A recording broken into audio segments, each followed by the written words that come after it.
हूं तुषार और आप देख रहे हैं खबर 100।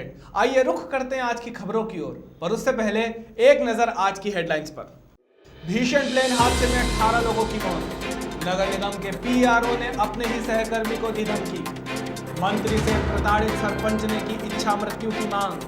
उज्जैन पुलिस ने की बड़ी कार्यवाही, 40 टन चावल की जब्त। भाजपा के शासनकाल में भाजपा समर्थित सरपंच ने ही भाजपा विधायक और प्रदेश की कैबिनेट मंत्री से प्रताड़ित होकर राष्ट्रपति से अपने पूरे परिवार सहित इच्छा मृत्यु की मांग की है। बीजेपी के लिए यह शर्मनाक स्थिति है। केंद्र की सरकार का यूं दावा है कि सबका साथ सबका विकास, तो वहीं उमरिया में पार्टी के ही सदस्य की ऐसी स्थिति है। दरअसल ये मामला है उमरिया जिले के मानपुर विधानसभा के ग्राम पंचायत करौंदी टोला के सरपंच का, जो लगातार कई पंचवर्षीय से सरपंच भी रहे हैं और जनपद उपाध्यक्ष भी रह चुके हैं। उन्होंने उमरिया कलेक्टर कार्यालय पहुंचकर देश के राष्ट्रपति के नाम ज्ञापन सौंपा, पूरे परिवार सहित इच्छा मृत्यु की मांग की है। सरपंच ने कहा कि अगर 2 अक्टूबर से पहले निराकरण नहीं होता है तो मैं पूरे परिवार के साथ कलेक्टर परिसर में 2 अक्टूबर को आत्मदाह कर दूंगा। मुन्ना सिंह ने बताया कि पिछले पंचवर्षीय में मेरी पत्नी ग्राम पंचायत बिजोरी की सरपंच थी। इस पंचवर्षीय में मैं ग्राम पंचायत करौंदी टोला का सरपंच हूं। 10 वर्ष बीत गए। इस 10 वर्ष में मध्य प्रदेश शासन की कैबिनेट मंत्री मीना सिंह ने लगातार हमें प्रताड़ित किया है। पिछले पंचवर्षीय में मानपुर बस स्टैंड में सैकड़ों लोगों के सामने मीना सिंह जी ने गाली गलौज की थी। इसकी सूचना मैंने थाने में भी करवाई थी। इस पंचवर्षीय में उनके कुछ आदिवासी रिश्तेदारों ने मेरे पट्टे आरजी की ज़मीन जुतवा ली। पंचायत की बार बार शिकायत की गई, धमकी दी जा रही है। एक दिन मुश्किल से बीत रहा है मेरा।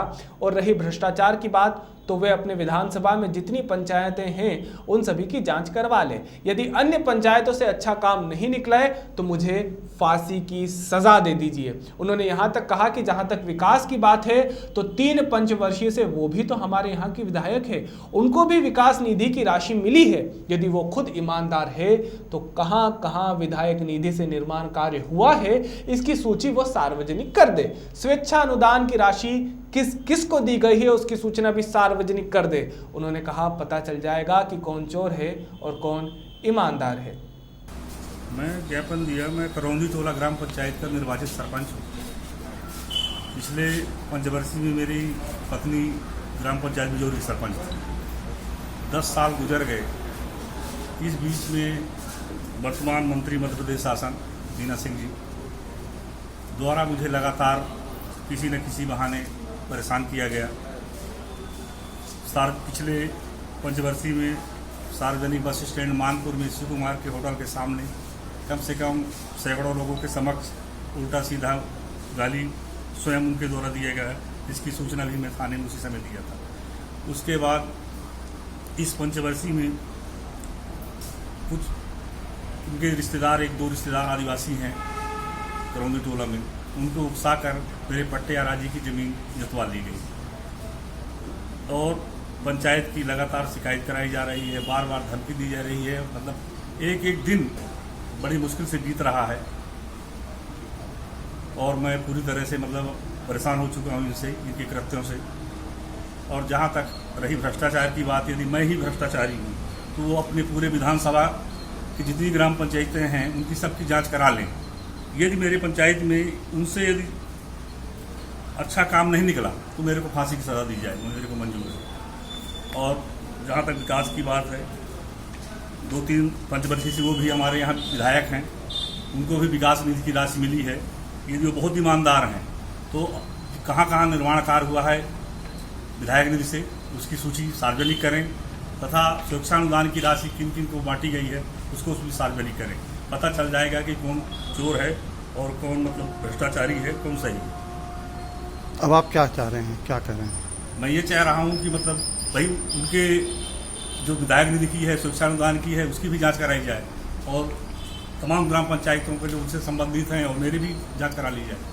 यदि मेरे द्वारा कहीं अवैध है किया गया है तो मेरी खिलाफ कार्रवाई की जाए। तभी आप किस चीज़ का ज्ञापन दिए हैं? मैं क्या राष्ट्रपति से क्या मांग कर रहे हैं? मैं लिखा हूँ कि भाई मैं इतना परेशान, इतना प्रताड़ित हो गया हूँ, मेरा परिवार इतना प्रताड़ित हो गया है कि मैं अब जीना नहीं चाहता।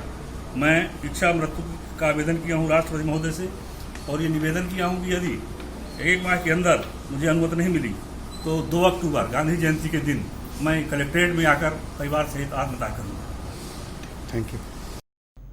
वहीं मानपुर के जनपद अध्यक्ष रामकिशोर चतुर्वेदी ने बताया कि भारतीय जनता पार्टी के कार्यकाल में भारतीय जनता पार्टी के मंत्री से भारतीय जनता पार्टी कार्यकर्ता स्वयं प्रताड़ित है। ये पहला मामला नहीं है, ऐसे कई कार्यकर्ता हैं जो भारतीय जनता पार्टी से प्रताड़ित हैं। मंत्री के खिलाफ कोई बोलना नहीं चाहता, लोग उनसे भय खाते हैं। सुरेश सिंह लगातार 30-35 साल से सरपंच हैं, कई बार सार्वजनिक रूप से अपमानित किए जा चुके हैं। ये केवल इन्हीं लोगों की बात नहीं है जो इनके द्वारा अपमानित किए गए हैं। भाजपा के कार्यकर्ता भाजपा से ही प्रताड़ित चल रहे हैं। त्रिपाठी जी इस संबंध में मैं कितना बोलूँ, कम से कम बोलना चाहता हूँ। ग्राम पंचायत का सरपंच सुरेश कुमार सिंह मुन्ना सिंह करौली टोला के सरपंच वर्तमान में, तो आज से नहीं 83 से लगातार वो सरपंच, वो ये उनकी पत्नी ऐसे चले आ रहे हैं। बीच में 5 साल में मानपुर जनपद के ऊपर रखी है। अब अगर कोई आदमी 35-37 साल से जनप्रतिनिधि है, अगर भ्रष्ट होता, जन पब्लिक की सेवा न करता, तो आज की पब्लिक किसी को वोट नहीं देती, तो सफल बनाते। ये रियल क्षेत्रीय विधायक मीना सिंह से काफ़ी परेशान हूँ। 10 साल से उनको लगातार प्रताड़ित कर रही है। मैं उनसे एक बार वक्त को बोला था कि मैडम आप एक पंचायत का विधानसभा क्वेश्चन करा करा रही है, आपको अच्छा लगा क्या? अरे आप जाओ तो कलेक्टर को निर्देश करोगे, कलेक्टर फाइल पूरी मंगवा के सरपंच से बोले तुम्हारे घर करवा देगा। किस बात की जानकारी चाहिए? नहीं, आप सार्वजनिक रूप में मुझसे जीतती नहीं, सार्वजनिक रूप में इन जगह में गाड़ी गलौज की कई जगह, एक बार नहीं कई बार। और आज भी वो आदमी भारतीय जनता पार्टी का सदस्य है, पदाधिकारी है, लगातार उसे प्रताड़ित कर, इसमें कोई जरूरत नहीं। दूसरा आदमी होता तो आज को सही में आत्मदाह कर लेता, जो डेली जाँच जैसे भी किसी की चले, शिकायत उसके नाम से हो, उसके पास कोई जैसे भी है नहीं। सीओ वगैरह सीओ जांच करने जाता है, जैसे भी है ही नहीं। सीओ को भी डांट फटकार, नहीं जब से वो मंत्री बनी है पता नहीं उनको क्या हो गया है। कुल मिलाकर वो सवर्णों से घोर बुराई मानती है। कोई भी सवर्ण हो सवर्ण से खुश ले देगी। भाजपा के नेता भाजपा से ही प्रताड़ित है। भाजपा के नेता भाजपा से ही प्रताड़ित है। इस सरकार में ये स्थिति है कि इनको सरकार कैसे बन जाए, तो कैसे सत्ता चले, कैसे भ्रष्टाचार हो, इस बात की चिंता है। बाकी कार्यकर्ता की या पब्लिक की कोई चिंता नहीं। हमारे क्षेत्र में बिजली लगातार नहीं ले रही, किसान तड़प रहा है बिजली के लिए, है ना। जनपदों की ये हालत है, तमाम तरह की योजनाएँ चल रही, किसी योजना का पैसा जनपद में नहीं है, जनपद में कर्मचारी नहीं है। अरे ऐसा लग रहा है जैसे कोई है ही नहीं मुझे हमारी दुनिया में। ये हालत इस सरकार की है। कितना कहूँगा मैं, लॉकडाउन की हालत हम देखें कि हमारे क्षेत्र का सर्वाधिक मजदूर प्लान करता है, और वो मुंबई और गुजरात से पैदल आया है कि कैसा लॉकडाउन है कि अचानक एक दिन 22 तारीख को लॉकडाउन कर दिया जाए। जो जहाँ है वही रह गया। मेरे गाँव के एक आदमी दवाई कराने गया था दिल्ली, वो दिल्ली में रह गया। उसके पास कितना पैसा रहा? 3 महीना फिर यहाँ से पैसा भेजा गया, तब वो 24-20 हज़ार की गाड़ी किया, तब घर पहुँचा। मतलब क्या माना जाए कि ये जनप्रतिनिधि और मंत्री होने के बाद भी जनता की उपेक्षा कर रही हैं? लगातार जनता की लगातार उपेक्षा कर रही है। एक वर्ग विशेष को उनके साथ मीठी बातें करके उन्हें अपने पक्ष में लेना चाहते हैं, और समाज में एक आक्रोश पैदा कर रही है, जिससे कि सवर्ण और अन्य जातियों में विवाद हो और इससे इसका लाभ उनको मिलता रहे। Thank you. कागजात मिलना चाहिए ताकि उनको भविष्य में कोई परेशानी ना हो। मैडम एक उमरिया से रिलेटेड एक खबर आई थी जी। एक करौंदी टोला में एक सरपंच है मुन्ना लाल करके, उसने आपके ऊपर प्रताड़ना का आरोप लगाया है और इच्छा मृत्यु की इसने गुहार लगाई राष्ट्रपति से। तो क्या है पूरा मामला, क्या आरोप? जबकि वो बीजेपी का कार्यकर्ता भी है, बीजेपी का कार्यकर्ता बीजेपी का नहीं है, किसी भी पार्टी का होगा, मुझे मतलब नहीं। मेरा ये कहना है कि इस केस से मेरा कोई ताल्लुकात भी नहीं है, ना मुझे कोई मतलब है, ना मेरी जानकारी में। हाँ, ये चीज़ ज़रूर है कि वहाँ पर क्या है कि चूँकि वो प्रेजेंट टाइम में सरपंच है, और सरपंच के नाते से जैसे गांव वालों का ये कहना है कि हमारे नाम से मेड़ मैदान का पैसा निकला है, उसके बाद खेत तालाब का पैसा निकला है, लेकिन संबंधित जो वहाँ के गांव वाले हैं उनको वो पैसा उनके खाते में तो पहुँचा, पैसा कौन निकालियो ये पता नहीं, गरीब को पता नहीं। तो उनने क्या किया कि अभी कुछ दिन पहले या 3-4 माह पहले की बात है सूचना के अधिकार के तहत गांव वालों ने पर्टिकुलर कोई व्यक्ति नहीं, गांव वालों ने सामूहिक आवेदन दिए कि हमको सूचना के अधिकार के तहत पूरी जानकारी चाहिए, क्योंकि पंचायत के इलेक्शन हुए थे 2014 में। 2014 से लेकर वर्तमान स्थिति तक की पूरी आय व्यय की जानकारी और जो हितग्राही मूलक जो योजनाएं उस गांव को जो दिया गया है लोगों के नाम पर, तो वो उसकी पूरी सूची। तो उनको लगा कहीं ना कहीं कुछ अंदर तो है कोई बात। वो आज 4 महीने से सूचना के अधिकार के तहत जो गरीबी रेखा के लोग जो आवेदन लगाए हुए हैं, तो उनको शुल्क भी नहीं लगता। अगर APL वाले लोग अगर एप्लीकेशन लगाते हैं उसकी कॉपी के लिए तो पैसा लगता है, जितने पन्ने होगा उतना पैसा लगता है, तो वो सब BPL के लोग हैं। तो वो जानकारी नहीं दे रहे हैं, तो इसमें अब आप क्या उसको समझ पा रहे हैं, वैसे भी आप लोग अनुमान लगा सकते हैं। तो गांव के लोगों को जानकारी ना देना पड़े कि मैंने क्या आय व्यय किया, किसके नाम से स्वीकृत हुआ, कि कौन से हितग्राही मूलक योजनाओं का व्यक्ति था, कोई जानकारी नहीं। आप क्लियर करो ना, ये तो संविधान में कानून में व्यवस्था है कि भाई अगर अब मेरे बारे में, आपके बारे में या किसी के बारे में कोई जानकारी मांगेंगे किसी ऑफिस या रिकॉर्ड के बारे में, तो आपको देना पड़ेगा। वो चीज़ वो नहीं दे रहे हैं। अब वो गांव के लोगों को ये कह दिए कि मेरा रिश्तेदार है। मैं तो आपके माध्यम से अपनी बात पहुंचाना चाहती हूँ, मैं रिश्तेदार मेरे दूर दूर भी नहीं है, क्षेत्र की विधायक हूँ, और जैसा आप सबसे स्नेह करती हूँ वैसे क्षेत्र के लोगों से भी स्नेह करती हूँ। वो मेरे से जुड़े हुए हैं, मैं उनसे जुड़ी हुई हैं। अब इसको चाहे आप रिश्तेदार कह लें या जनता कह लें या जनप्रतिनिधि कह लें, ये आप पत्रकार हैं, आप स्वयं समझ सकते हैं। तो इसमें मेरा कोई इशू नहीं है, ना मेरा कोई मतलब है। मैं तो सोचिए कि आप सबको पता है कि हर समय इसी इस मामले में मध्य प्रदेश शासन की कैबिनेट मंत्री मीना सिंह का कहना है कि उनका मामले में कोई लेना देना नहीं है। वहीं दूसरी ओर यह भी कह रही है वो कि भारतीय जनता पार्टी के वे है ही नहीं। गांव वालों ने कहा कि मेड़ बंधान, खेत, तालाब और पैसा मजदूरों के नाम से निकला है और कौन ले लिया इसका पता नहीं है। इस मामले में मंत्री भले ही अपने ऊपर लगे आरोपों का खंडन कर रही है, लेकिन सवाल ये उठता है कि जब नेताओं की आपसी लड़ाई सड़क तक आ जाए और कोई आत्मदाह करने की मांग करने लगे तो आम जनता की स्थिति क्या होगी। और यह पहला मामला नहीं है कि भारतीय जनता पार्टी के किसी नेता पर इस तरह के आरोप लगे हैं। इससे पहले उज्जैन से भी इसी तरह का मामला सामने आया था, जिसने खूब सुर्खियां बटोरी थी। उज्जैन पुलिस ने एक बड़ी कार्यवाही को अंजाम दिया। चावल व्यापारी गरीबों के हक का 40 टन चावल पिछले कुछ समय से उज्जैन से अन्य किसी शहर में पहुंचाने की तैयारी कर रहा था, लेकिन उससे पहले ही अधिकारियों को खबर लग गई, जिसके बाद अधिकारियों ने छापामार कार्रवाई करते हुए 40 टन चावल को जब्त कर लिया और मक्सी रोड स्थित व्यापारी अनिल जैन का गोदाम सील कर दिया। पर मौका देखकर आरोपी वहां से फरार हो गया। पुलिस मामले की जांच में जुट चुकी है, जिसके बाद पता चल पाएगा कि आरोपी के साथ कालाबाजारी में कौन कौन शामिल था।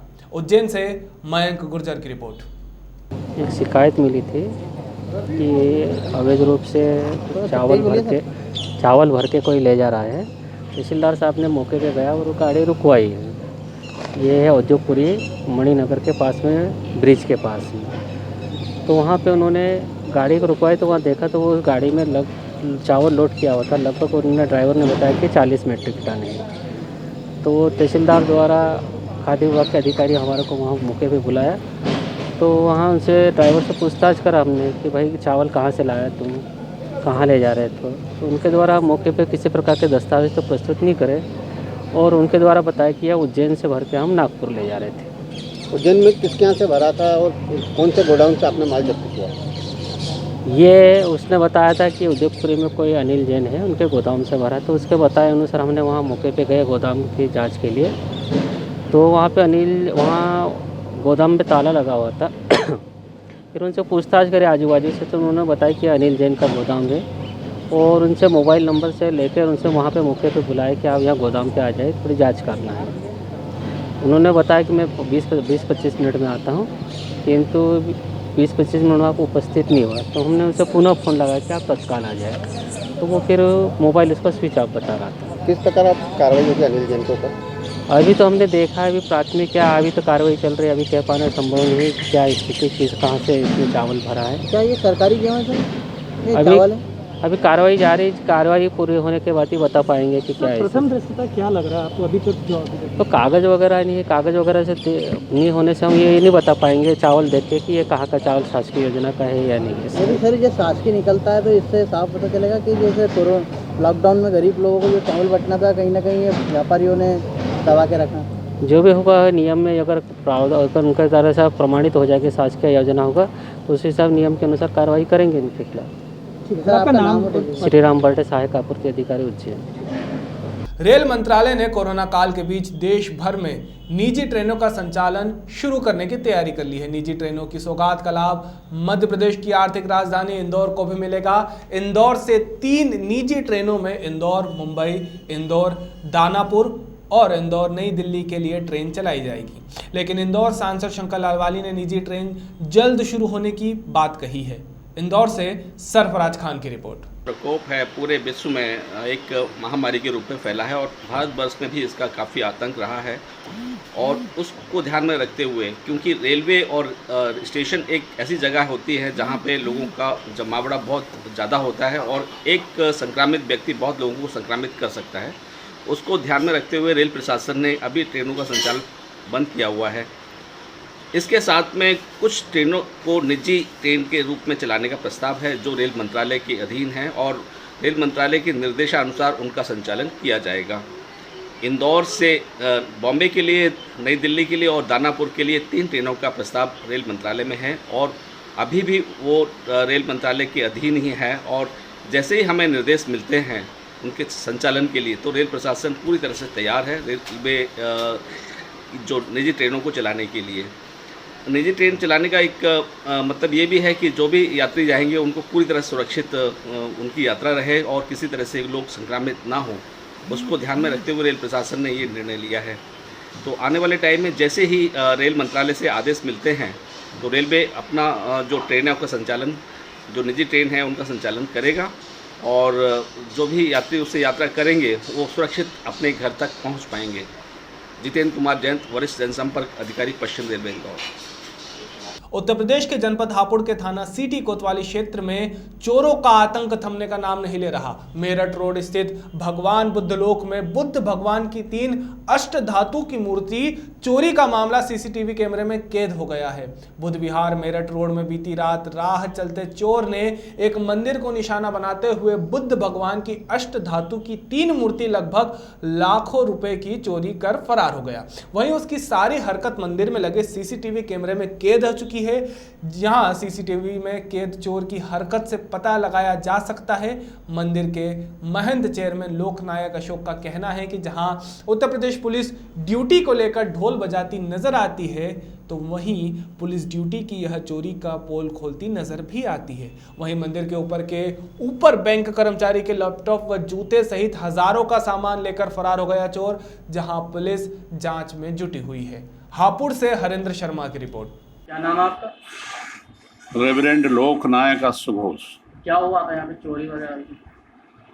यहाँ 6 तारीख की मॉर्निंग में